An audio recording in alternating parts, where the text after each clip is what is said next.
नमस्कार, जय हिंद, वंदे मातरम। दोस्तों, स्वागत है आप सभी का गुरुजी वर्ल्ड एग्जाम स्टडी प्लेटफॉर्म में। This is Dheeraj Dwivedi from Guruji world. दोस्तों, आज की यह वीडियो जीके के टॉप 10 क्वेश्चंस पर आधारित रहेगी। मात्र 5 मिनट के अंदर 10 क्वेश्चन में लगभग 5 क्वेश्चन तो मिनिमम सही करने ही होंगे। एक ऐसी सीरीज आज से स्टार्ट करी है जिसमें 5 मिनट के अंदर एक ऐसी रोजाना वीडियो आपको मिलेगी जिसमें 1000 क्वेश्चन हम इस तरीके से कर डालेंगे, यानी रोजाना 10 क्वेश्चन जो एग्जाम में सबसे ज़्यादा पूछे जाते हैं वही लेंगे। चलिए स्टार्ट करते हैं। याद रखिएगा, मिनिमम 5 क्वेश्चन सही करने हैं। समय 5 मिनट है आपके लिए। और हर बहन हर भाई जो क्वेश्चन ना आए उसको नोट डाउन जरूर करें। श्वेत रक्त कणिकाओं का जीवन काल कितना होता है तो बताना चाहेंगे। इस क्वेश्चन को हर बच्चा गलत करना चाहता है। देखिए, यहां पर 2 ऑप्शन आपके हैं कि 2 से 4 या 3 से 4। तो ऐसा क्वेश्चन एनसीईआरटी में कई बार एग्जाम में मिला है और सेम सेम ऑप्शंस पर।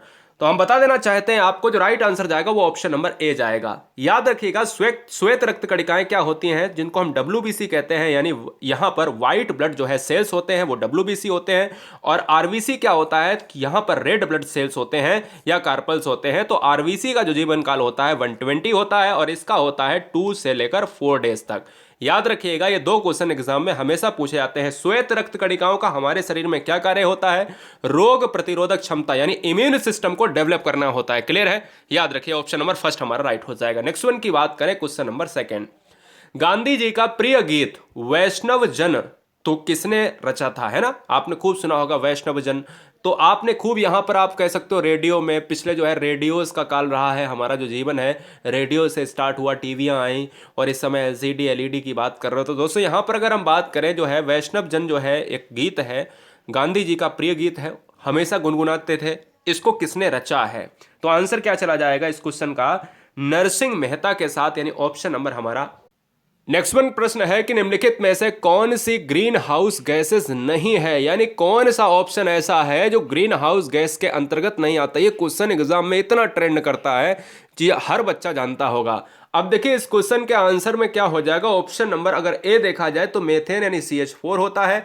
और अगर नाइट्रस ऑक्साइड की बात करें तो N2O होता है। और सल्फर हेक्साफ्लोराइड की बात करें तो ये सारी चीजें होती हैं। लेकिन एक और बहुत महत्वपूर्ण गैस है CO2।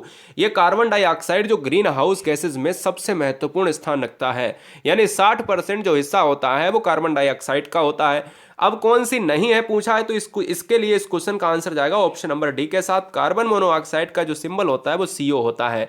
कार्बन मोनोऑक्साइड अगर ग्रीन हाउस गैसेज नहीं है तो दोस्तों ये फिर क्या है? यह है दोस्तों एक प्रदूषक गैस है। क्या है? एक प्रदूषक जो है, प्रदूषण को फैलाने वाली क्या है? गैस है। तो ये भी आपको याद रखना है। नेक्स्ट वन की बात करें, क्वेश्चन नंबर 4। मनुष्य के एक केंद्रक प्रारूप में अलिंग सूत्रों की संख्या कितनी होती है? तो अलिंग सूत्रों की संख्या का मतलब है कि भैया देखिए, अगर हम बात करें 44 + x/y बराबर कितने होते हैं? 46 होते हैं। अब आप कहोगे सर ये तो मैंने कभी नहीं पढ़ा। तो यार याद रखो कि देखिए, गुणसूत्रों की संख्या होती है मनुष्य में 46 होती है। 46 ऐसा कोई ऑप्शन है नहीं, ठीक है ना। कितने जोड़ी गुणसूत्र होते हैं? तो एक जोड़ी में 23 होते हैं, ये भी बच्चा बच्चा जानता है।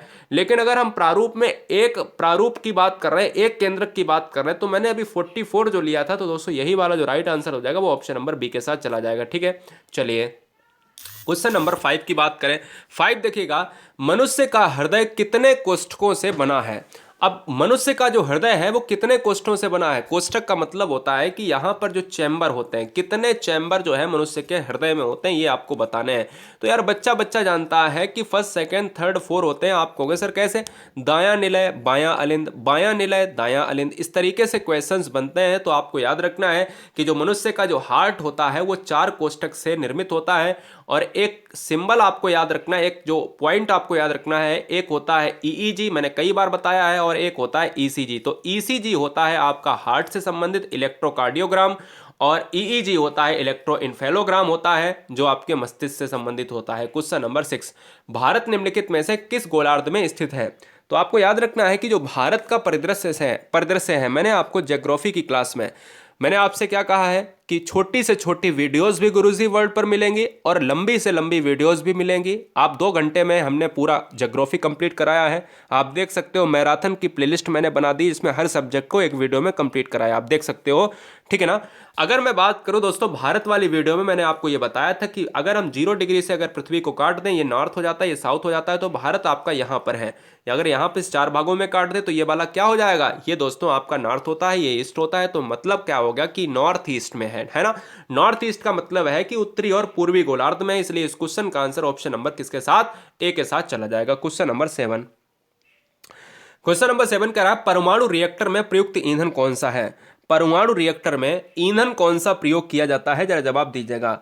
तो दोस्तों अगर बात करें इस क्वेश्चन में, अगर हम इस क्वेश्चन में बात करें तो आंसर क्या जाएगा, परमाणु रिएक्टर में प्रयुक्त जो ईंधन होता है वो ऑप्शन नंबर किसके साथ जाएगा, यूरेनियम के साथ चला जाएगा। यूरेनियम हो जाएगा इस क्वेश्चन का राइट आंसर। आगे हम बढ़ेंगे। सबसे बड़ा ग्रह कौन सा है, पृथ्वी का सबसे बड़ा ग्रह और पृथ्वी का सबसे बड़ा उपग्रह। तो याद रखना है जब भी क्वेश्चन में पूछा जाए कि सबसे छोटा ग्रह कौन सा है तो आंसर होगा बुध हो जाएगा। सबसे बड़ा ग्रह कौन सा है तो आंसर हो जाएगा बृहस्पति हो जाएगा। सबसे बड़ा उपग्रह कौन सा है तो बृहस्पति का क्या ही है, गैनीमीड है, ठीक है ना। ये बात दिमाग में रख लेना है। तो फिलहाल ऑप्शन ए हमारा लॉक हो जाएगा। क्वेश्चन नंबर 9, विश्व का सबसे बड़ा बांध का नाम क्या है। सबसे बड़ा बांध कौन सा है। अगर भारत की बात करें तो जोग या घरसोप्पा है, जो शरावती नदी पर है, जो कर्नाटक में है। यानी भारत में सबसे बड़ा जो है कर्नाटक में है, शरावती नदी पर, ठीक है ना। नाम क्या है, घरसोप्पा जलप्रपात। यानी अगर हम बांध की बात करें, अगर हम डैम की बात करें तो दोस्तों यहां पर डैम बताना है कि भारत में कौन सा है। कमेंट करके फिर से बताइएगा, कमेंट करिए जल्दी से, कि जल्दी से कमेंट करिएगा बड़ा बांध कौन सा है, जल्दी से कमेंट करिएगा। मैंने जलप्रपात को बताया है और पूरी तरीके से डिटेल बता दी है, हमने आपको ज्योग्राफी वाले क्लास में भी बताई थी। फिलहाल यहाँ पर विश्व से संबंधित क्वेश्चन पूछा गया है कि विश्व का सबसे बड़ा बांध का नाम क्या है, तो हूबर बांध है, जो हर बच्चे को जानना चाहिए। ऑप्शन नंबर क्या हो जाएगा, सी के साथ चला जाएगा। मानव में सांस वर्णक का जो पार्ट है वो कौन सा है। मनुष्य में अगर हम बात करें एक वर्णक पाया जाता है। कई बार मैंने बताया कि देखिए एक वर्णक मनुष्य में होता है और एक वर्णक पेड़ पौधे में होता है। जब पेड़ पौधे की बात करें तो क्लोरोफिल होता है, मनुष्य की बात करें तो हीमोग्लोबिन होता है। क्लियर है, हीमोग्लोबिन होता है। इसलिए इस क्वेश्चन का जो आंसर जाएगा वो ऑप्शन नंबर किसके साथ, डी के साथ चला जाएगा। ये आपका ट्री के लिए होता है और ये आपका होता है ह्यूमन के लिए होता है। क्लियर, याद रखिएगा। तो ऑप्शन नंबर किसके साथ, डी के साथ। तो गुरुजी वर्ल्ड एग्जाम स्टडी प्लेटफॉर्म को जितने भी बच्चे देखे हैं सब्सक्राइब करें, और लंबी से लंबी वीडियो, बड़ी से बड़ी वीडियो, छोटी से छोटी वीडियो सभी मिलेंगी, प्लस करंट अफेयर के साथ। और गुरुजी वर्ल्ड का टेलीग्राम ज्वाइन करने के लिए सर्च करें GURUJI एक स्पेस WORLD। जय हिंद, वंदे मातरम।